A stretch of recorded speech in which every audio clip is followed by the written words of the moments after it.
I'm on my way back from Orlando. But exactly a year ago, I was kicked off of a popular platform that was called that I was doing cultural appropriation and racism.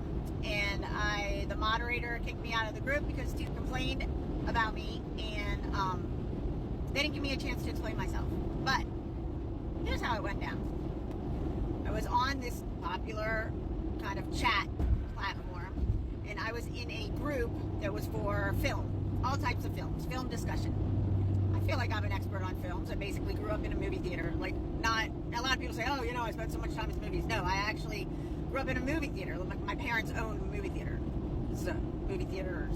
But, so I pretty much have seen every movie 100 times, because after school, we'd sit in the box office and watch movies. So anyway, I feel like I have a general knowledge. My father also taught film at Georgetown. So, anyway, here we go. The film topic was blaxploitation, and how the movie Brotherhood of Death was or was not one of the top 10 movies in blaxploitation, because Quentin Tarantino had made a list of the best ones, and that happened to be one of them. And they were talking about some symbolism in the movie, and I piped in and said I knew what it was about. And people looked at my profile and immediately drew judgment and said, because I had no idea what they were talking about, how dare I assume that I knew what was going on. And people called me mayonnaise and that word. And the moderator just kicked me out, wouldn't even let me give an explanation of why I knew what the symbolism was. So that pissed me off. That was a year ago. Well, today is my dad's birthday, and I would like to tell a story about my dad.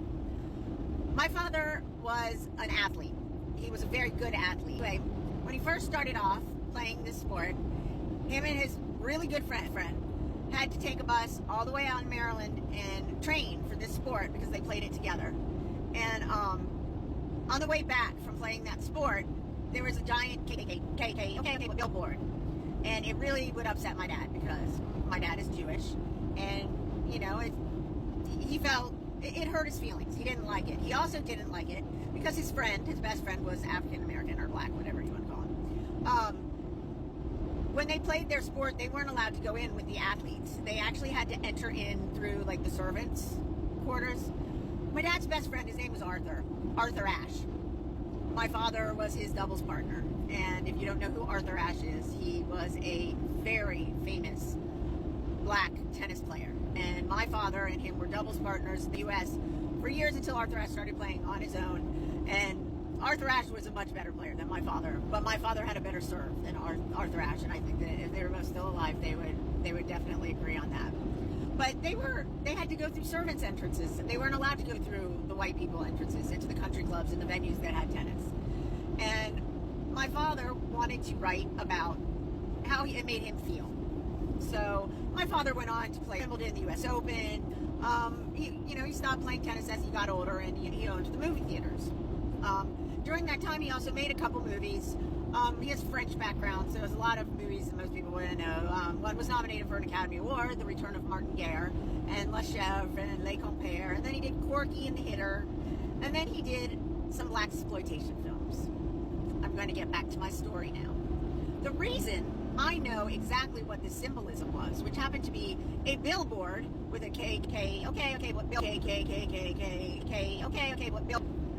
billboard for them, is because it was my dad's story. So I know what it symbolized. I know what it meant in the movie, but I wasn't allowed to say it. My father wrote that movie. It was his story. He wrote it. My father didn't want to make it about a young Jewish tennis player. He didn't think it would be a box office smash. He should write a screenplay for this new genre, this blaxploitation genre, like Shaft or Coffee or, those movies. And my father did. He wrote like 4 screenplays, and all 4 of them were made into films. And yes, they were written by a Middle Eastern white-looking Jewish guy, but he felt the same racism. He felt the exact same thing because he had to live through it also. He had rocks thrown at him. He had to go through different entrances and drink from different, and he was hated by what Bill, what Bill. So, to that group that canceled me, I knew the answer, and you wouldn't let Because of the color of my skin. You saw my profile. You immediately judged me. Have a nice day and happy birthday, Daddy. I love you. Rest in peace.